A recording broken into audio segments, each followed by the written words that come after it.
Okay, hello everybody. Welcome to the Course Creator Community Podcast. And I am super excited because I've got a very special guest on the line all the way from Charlotte, North Carolina. I'm actually a fan of their basketball team and their football team over there. I'm a huge Panthers fan. Their basketball team always change names, so I don't know what they're called at the moment, but I'm a fan of them. But more important, I'm a fan of this man. A little bit about this person.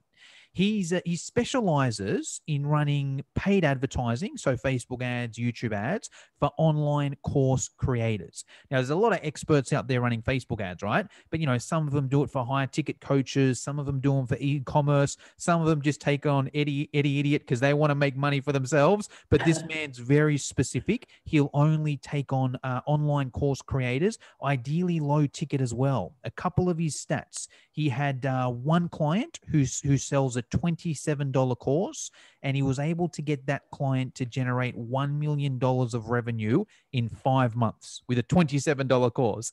He's also done something similar with a client with a $49 course. So it wasn't just a one-off. He's done it many times with many different people. So anyway, without further ado, let me introduce the one and only Mr. Bishal Cadwell from ROS Partners. Bishal, how are you? I am doing fantastic. That welcome message was just amazing. No. You deserved it. And we'll even go off the bat. If you're like, okay, I'm not even going to listen to this podcast. I just want to hear how this guy did it. I will put a link to Bishal's website down in the show notes, which is simply ROS Partners. No, sorry. Actually, what's your website, Bishal, so I don't stuff it up? ROAS.partners/ROAS-King. Awesome. I'll put that in the show notes because there's a few dots and hyphens in that. So I'll put that down in the show notes. I'll also put a link to Bishal's personal Facebook profile. If you want to check him out, go and add him as a friend, send him a DM, check out his website, see what he's done. But hey, Bishal, I like to start all my podcasts off with a quote or mantra that inspires you or fires you up. Have you got one for us? Yes. So there is a quote that I read every single day in the morning. It goes like this: don't judge each day by the harvest you reap, but by the seeds that you plant. Oh, yes. Love it. Expand that for me, Bishal. What does that mean to you? Yeah. So what that means is waking up every day. And, for me, it can be like I'm making so much money from my clients, and I don't just get comfortable looking at that money. I need to plant seeds every single day so that I can reap that benefit month, 2 months, 3 months, 6 months, year, 2 years, 5 years down the line. Yes. So same for my clients, same for my business. Love it, because it's one of those things, right? Especially in the online course space. A lot of people come up, they're like, right, I'm launching my course in 2 weeks' time. What do I do? Sort of like, well, depends what you've been doing for the last 3 months. If you've spent the last 3 months building your list and posting content, okay, hey, you're in the game. But if you haven't done that, you're gone. And then it's same as fitness, right? Sort of like, okay, you want to get in shape. Exercising in 1 day is going to do absolutely nothing, right? But hey, if you exercise every single day for 3 months, hey, in 3 months' time, then you might get the result. And not even 3 months is an easy way to look at it. As you mentioned, 1 year, 2 years, 5 years, you go to, let's use this podcast as an example. You might jump on this podcast here. You will get 0 clients from it tomorrow because it's going to be at least a week or a couple of weeks until I even release it, right? So you might do this now, but that might get you a client in a couple of weeks' time, or not even a couple of weeks, maybe off the start, few people listen to it, no one does anything, but in a year's time, someone searching on YouTube, sell money, low ticket courses, Facebook ads, this comes up, oh, I like this guy, let me follow him, and then a lead and a sale comes in there. It had nothing to do with what Bishal did a year ago, it's what he's doing today. So I love that. 100%. All right, let's get into it, Bishal. Let's say, so actually, let me get my head a little bit around what you do. So is it only low ticket courses that you run your ads for? Is that right? Yeah, only low ticket. What sort of pricing is low ticket? So I would say low ticket is anywhere less than 200. Yep. But mostly I would prefer less than 97.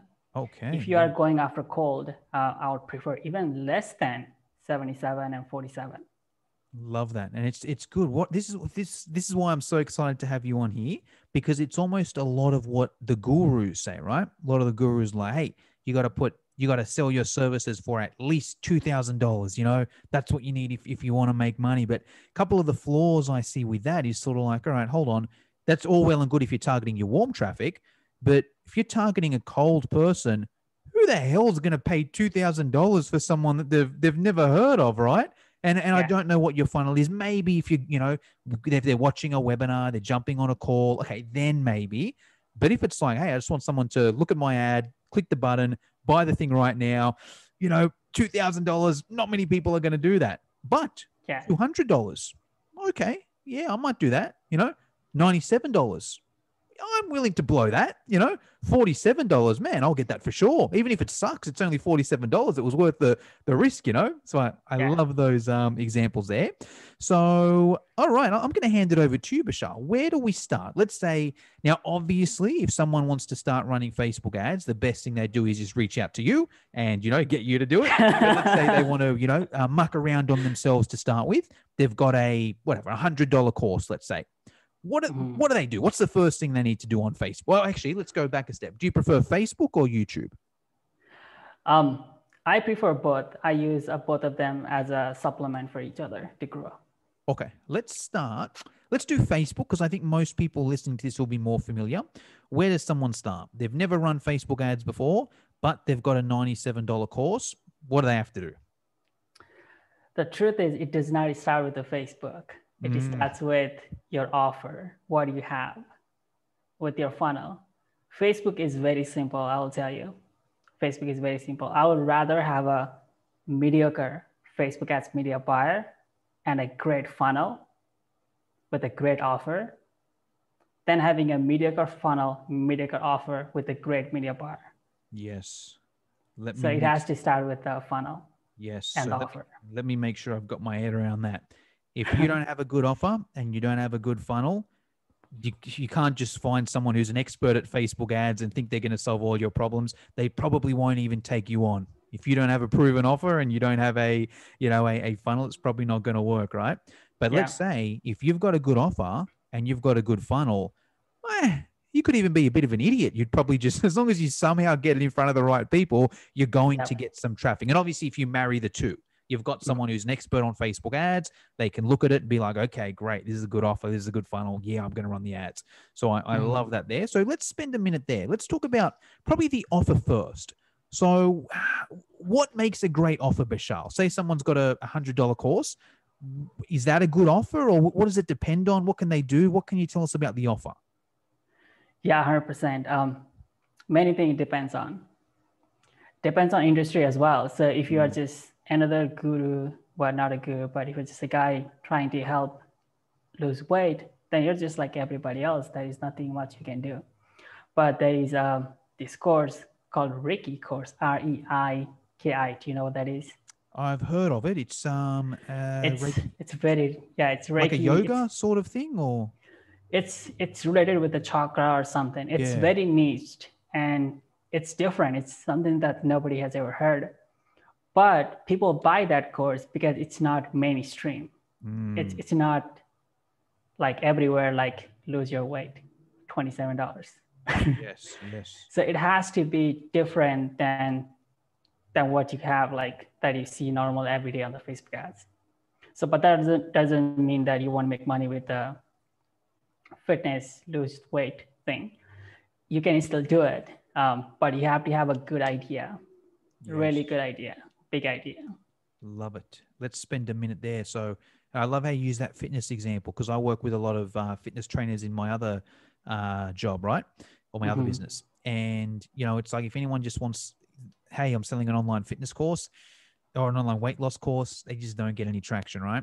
But if it's like, hey, I help women lose weight via the ketogenic diet. Oh, okay. The keto diet. I've never tried this before. Let me click there and see what that is, Or I help women lose weight via intermittent fasting. oh, intermittent fasting. I've never heard that before. Let me click there, you know? So even though those courses that were weight loss, they may have mentioned the ketogenic or the intermittent fasting, by having that one point of difference or that one specialty, it gets the person to at least consider it, you know? It's like, oh, Yeah. I've never heard of that before. But if it's something they've tried before, weight loss, I've tried weight loss, it doesn't work. Online programs don't work, you know? But if you've got something different, okay, love it. So is Yeah. that the main part of the offer, Bishal? Something different?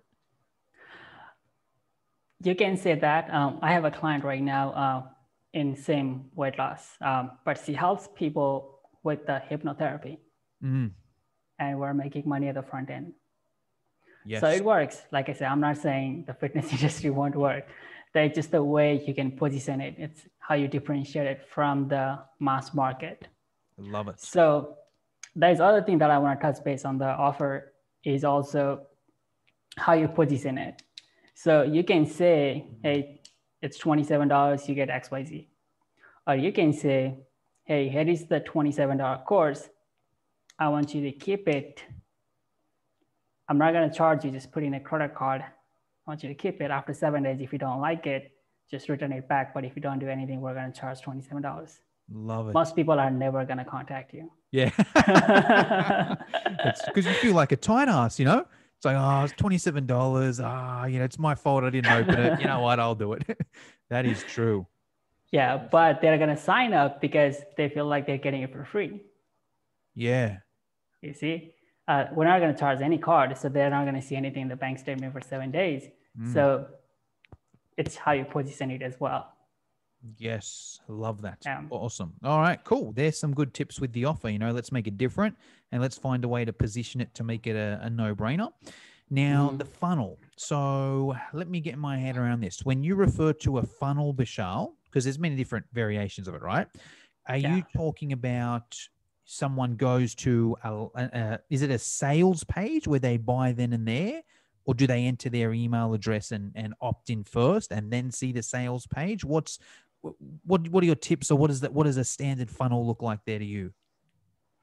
Yeah, so it depends on the price, because if you're talking about 97, it can change based on if we're selling for 27.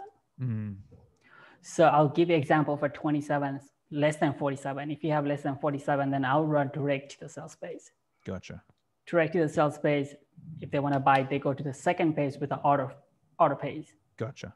Yep. And order page, they will put in their name and email, 2-step order form. They will buy the program over there. Awesome. Okay. But if it was say 100 or a 200, then it would be enter your email in first, and then we would follow up with emails. Is that right? We can do that. We can have an opt-in and then VSL, and then make them buy the program. Awesome. Okay. We can also have an opt-in to a sales page as well in that situation too. So either way works. Gotcha. And let's say if we're running with, let's just say, is your preferred $47? Is that your favorite price point? My preferred price point is 27. But if you're selling to the core market, my preferred price is less than 47. Okay. Sorry, what do you mean by selling to the core market? Cold market. Meaning, cold market. Got cold. Yeah, sorry. So, all right. So cold market. All right. So let's just run with $27. So if you were selling a $27 course, Bishal, it would just go straight to the sales page. Yep. Someone would see a Facebook ad. There's just a sales page there. Awesome. And what do we need to put on that sales page? So, of course, for that, you need to hire a copywriter. I cannot tell you everything here because it's going to be very detailed. Of course, your customer problem, avatar, what are their desire, bonuses, like timers, all those things need to be there. Sale of guarantees, all those things need to be there. The main thing I'm concerned with is the upsells and downsell. Okay. And then the auto bump. Okay. That's the main thing that I'm referring to when I say funnel. Okay, gotcha. All right. So speak to us there, Bishal. So someone purchases a 27, someone goes to the cart, there's a $27 program there. Is there always an order bump? Yeah, you always need to have order bump. always need to have an order bump.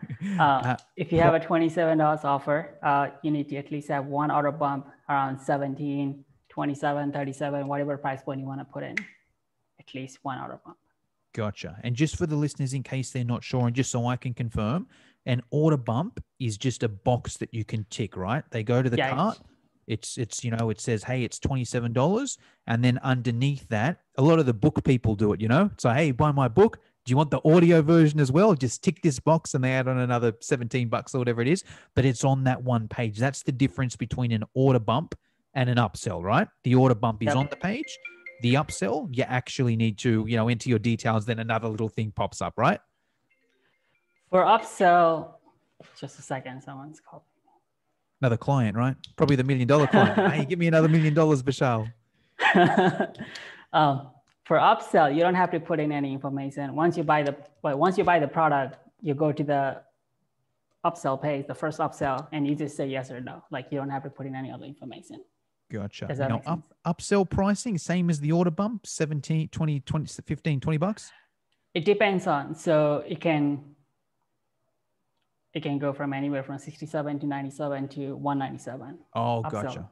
Okay. So the upsell is more expensive. The order bump is less, but then the upsell is the ascension model. Hey, you've bought this $27 course. Now do you want the $47 version or whatever it is? Yeah. Awesome. Awesome. And then the downsell, so that's if they say no. It's like, hey, yep, I'll buy the $27 one, and upsell comes up for $50. Nah, don't want that. Press no. But then another downsell might come up, which is like, hey, you didn't want this for $47, but do you want this for a less price or for a split payment or whatever it may be? Yeah. So downsell is basically, hey, if you don't want the $50, then you can take it for 10 payments.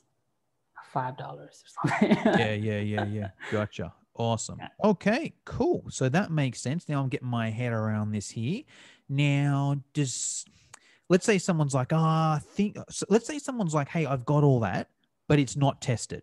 So look, I've got a sales page, I've got an offer, I've got an order bump, I've got an upsell, I've got a downsell, but I just haven't tested it. What would you recommend, Bishal? Should they go and try and test it organically first, or should they go and throw some money on Facebook ads and see what happens? Any guidelines there at all? Yeah. So first of all, if you are creating a course, you need to have it based on something. Like something you have to know something is working to start creating a course. Like if you're just creating a course out of the thin air, then it's not going to work. It's like you have to have something basis. So I'll give you, for example, our clients, they did it in the past. So maybe if they're selling it weight loss, then they did it in the past, they got the results, and now, yeah. But if they, for music, if they're a producer, they were a producer in the past and now they want to help other producers. So they're basing it off of something. So in that situation, what I will do is I'll try to get some organic sales just to get the cash flow for the, for that. But I actually don't know how to do organic for the low ticket courses. Gotcha. Well, let me put it let me put that in a different way then. Yeah. Could you still use Facebook ads to test it? Could you be like, hey, look, Bishal, I haven't done any organic stuff. I don't know what it is. I don't want to post in groups. I don't want to go on LinkedIn. I'm happy to pay the money. I just, can you still do that? Being aware that, look, the first few hundred, probably thousand, maybe a few $1,000s may just blow testing the market, but you can still test like that, right? You can still test like that. And I'll tell you, most gurus or agency will tell you, like, you need to spend at least $3,000 before we know anything. Yeah. You don't have to, if you only spend $500, you will know. Yeah. You will know. You just need to have a good ads, good copy, good videos, and good images. If you have those in place, all you need is $500 and you will know. Yes, love it. So let me just get my head around that. If you've already got the funnel in place, you can get away with $500. If you've already tested, hey, it sells organically, I just need to get it to more people, from $500 you can get it. But let's say you got no data, you may need to spend a couple thousand just to see what photos work, what copy works, what offer works. Is that what you're saying there? you may need to spend $1,000 if you probably don't have anything at all. But it does not take $1,000 to be honest. Okay. What I've seen is with the low ticket courses, you don't have to convince them a lot. If it's a good course, you'll see the results in like a day or two in the Ask Manager. Yes. Literally. Okay, yeah. Cool. All right. That makes sense. So what do we do there from there, Bishal? Let's say, someone's like, all right, cool. I've got my offer, I've tested it organically, I've tested some upsells, some downsells. It's all sort of working. Now I want to start doing it on Facebook ads. Of course, they should hire you, but let's say they don't, whatever, your books are full, whatever it may be. They want to have a crack on their own. Where do they start? What do they do? So now if they figured out the ads, then it's time for them to put more money. What about they haven't figured the ads out then? So they've just made some sales organically and they know they want to start Facebook ads, but they haven't run a Facebook ad before. You jump on Facebook ads, you create an ad. There's like 10 different options. Is it conversion? Is it lead gen? Is it traffic? Is it likes? Where do we start there? Yeah. So I will start with conversions and directly optimizing for purchase. And I understand that you don't have any purchase, but I will explain you how Facebook works. Now I'm going to get into a little pro tips here. So you have a leads, you have page view, you have purchase, you have complete registration, you have add to cart, initiate checkout. What you need to understand is Facebook knows who is going through your competitor's funnel and who is buying, because those people are landing on the thank you page and the purchase pixel fire every single time. So knowing that Facebook knows exactly who are buying and who are not, you don't have to like get the leads and optimize for lead. You can directly optimize for purchase, even though you don't have any data. Just optimize for purchase, put ad copies, at least 2 ad copies, at least 2 headlines, at least 2 images, at least 2 videos, minimum to test with, and then directly run to the conversions, to the purchase. Gotcha. Okay. Yeah. So let me just summarize that for everyone listening. So what Bishal is saying is don't just run one ad. Don't just be like, all right, here's my copy, here's my photo, let's see who it goes. Bishal's saying, all right, write 2 different copies and test them. Also, have 2 different photos there and test them, because one photo might get attention more. Also have 2 different videos there and test them. So you've got at least 2, you've just got 4, 8, you've at least got, I think that's 12 ads running at once essentially. And then Facebook will sort of optimize it and you might be like, all right, so this photo and this copy is working the best. I can turn these other ones off, or, in future, I know that I can just run this one here. Is that essentially what you're saying there? Yeah, that's exactly what I'm saying. You don't have to run 12 ads at one point. You can just start with 6 ads at one point, and then after running for a couple of days, just duplicate them and add other 6 variations. Gotcha. So you might, for example, just have the one copy and then a couple different images, couple different videos, couple different images, a couple different videos, run that, be like, all right, cool. Now I know which photos and videos work well. Let me duplicate it, but change the copy and see which copy works better. Yeah. Awesome. Okay. Gotcha. Yeah. So that part makes sense there. The targeting, Bishal, any tips there? How do we make sure that we're targeting people that are actually going to buy our stuff? Yeah. So whenever I'm starting from brand new, there's something called Facebook Power 5. So I'll explain it quickly what that is. Power 5 includes customer email list lookalike. So if you already have a customer list, you can upload that and create a lookalike. Number 2, it includes interest. So interest of people who like a product, who like a competitor's product, similar software or companies they like. So interest. Number 3 is behaviors. What are the behaviors? What are they looking at? So you can find those behaviors. You might not find that for every industry, but you will definitely find the behaviors over there as well. And number 4 will be the lookalikes from engagements.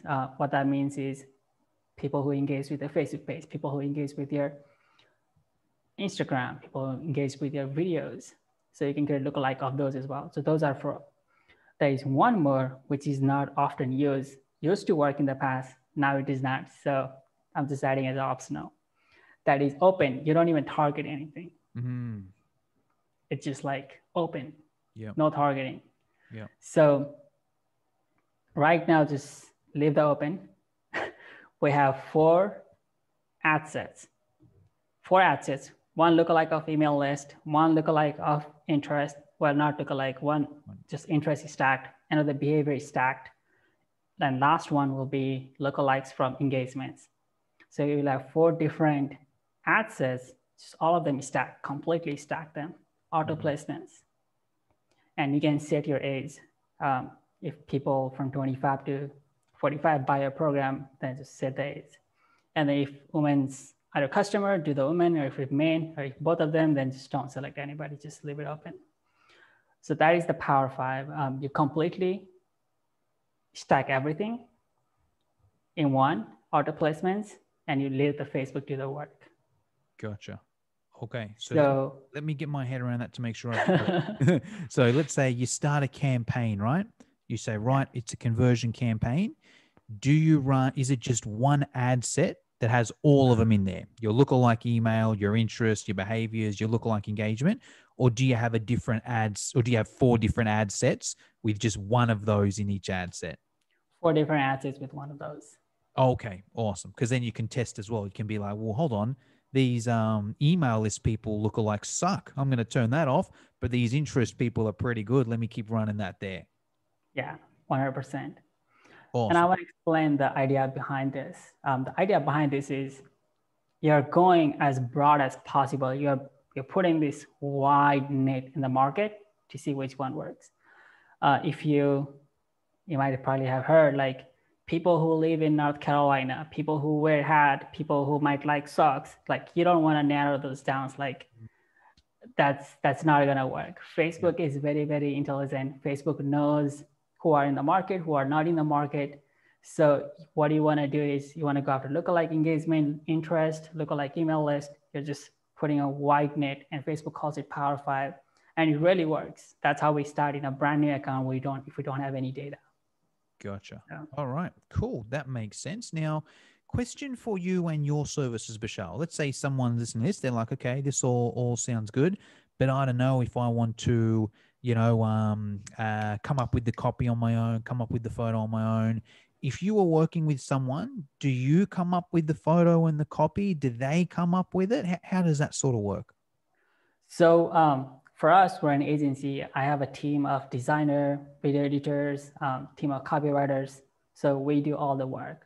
In terms of sales copy, you'll probably need to hire a copywriter to write the sales copy. But in terms of ads, you can do it yourself. If you are not hiring agency and you don't have the budget, then yes, you don't have to hire them. But this is all you can do yourself. Gotcha. So someone can have a crack on their own. They can write the copy. They can, come up with an image their own. They can send someone to a sales page that has, that they write the copy for there. If they're hiring your services though, Bishal, you'll obviously send them a questionnaire or something, and then your team will write the copy for the Facebook ad. Is that right? 100%. Awesome. And your team will come up with the design for the image. Is that right as well? Yes. Awesome. But the sales page, your team won't do that. That's what the business or the course creator will have to do that side on their own. Yeah, 100%.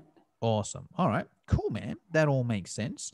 And on YouTube, is it similar with that? Does all that sort of, I guess, what are the differences then on YouTube? Can we just take that info and be like, all right, cool, as long as I have a good offer, as long as I have a good a funnel or a good sales page with the upsell and the downsell, and let's assume one of them is a video, is it like, all right, cool, let's just run that same thing on YouTube, make some tweaks to the video if needs be. The targeting might be slightly different, but it's probably similar anyway. Is there any big differences between Facebook and YouTube?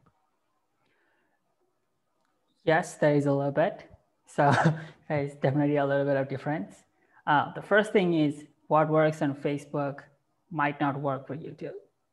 You have to test it. Sometimes clients be like, oh, this video is working on Facebook, let's put it on YouTube. It does not work.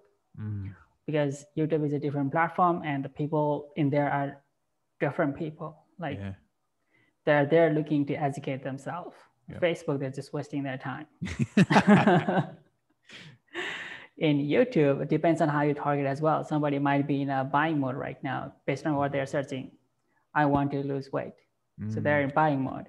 But if they're just like looking for some company that has nothing to do with the losing weight, but it's similar, then they're just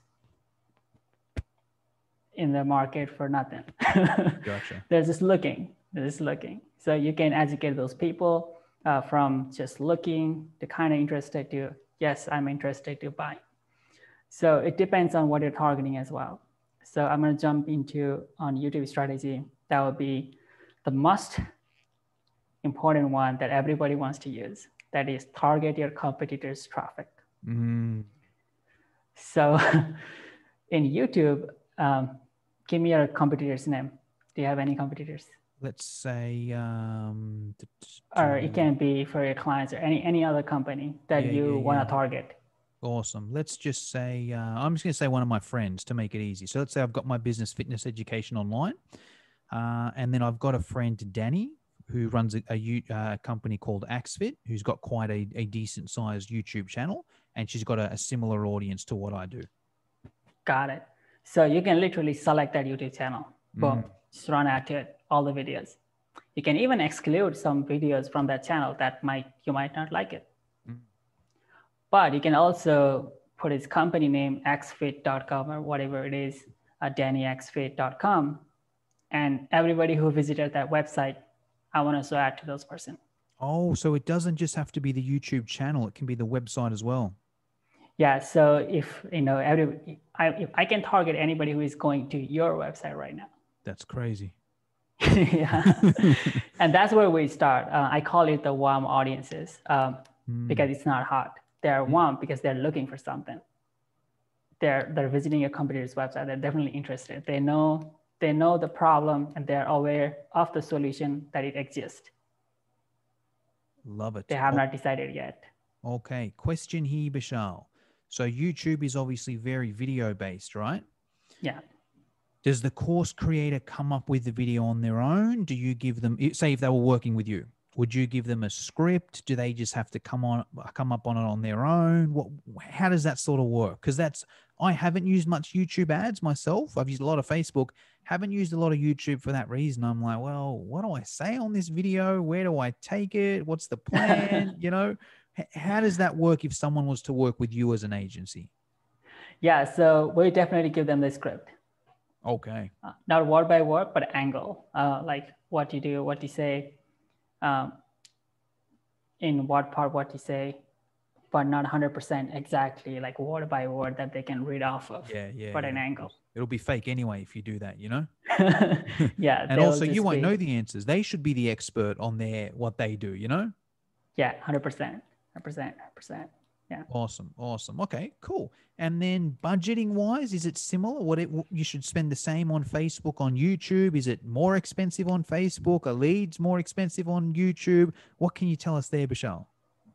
Yeah. So first of all, don't compare the data directly from YouTube and Facebook, because I can tell you the cost per impression to show the ads on YouTube is going to be a lot expensive. The cost per click is going to be expensive. Wait, say that again. So cost per impression will be less expensive on YouTube? Is more expensive.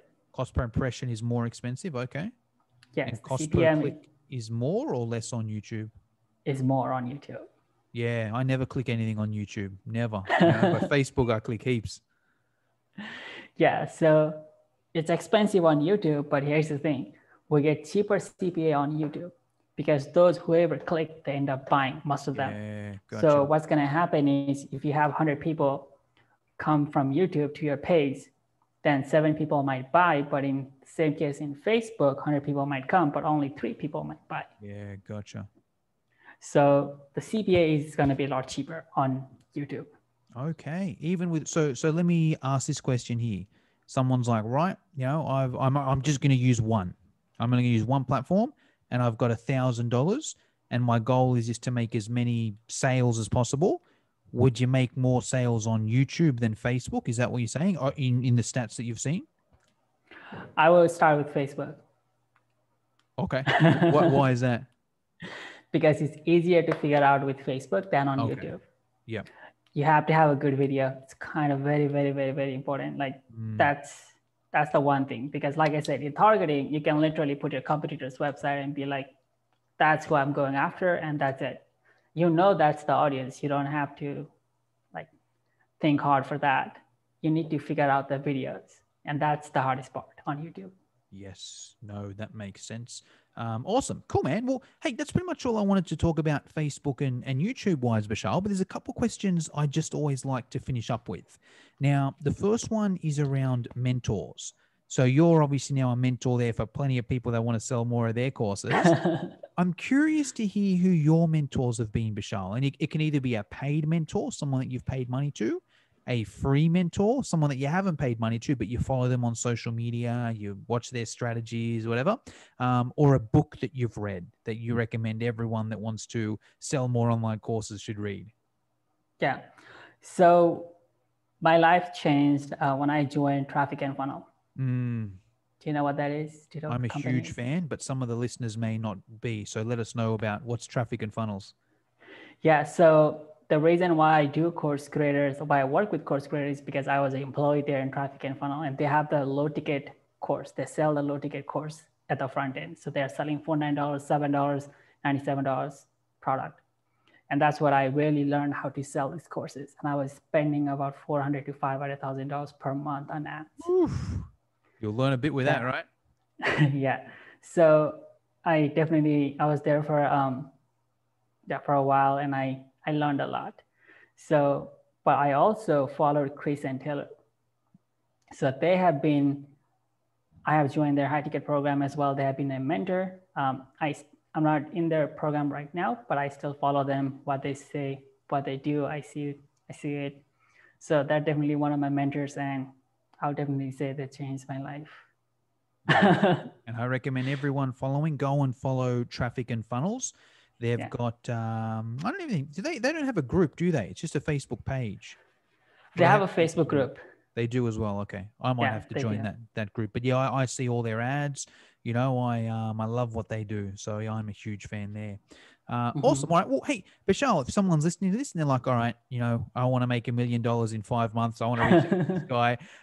Where do we go? What's the next step? Yeah. So like Jonah said, you can message me on Facebook if you have any questions, but if you just want to check me out, then you can go to the website, which is roas.partners/ROS-King. Awesome. Well, hey, Bishal, that's pretty much all I wanted to talk about today. Is there anything I should have asked you but didn't, or anything you want to finish us off with?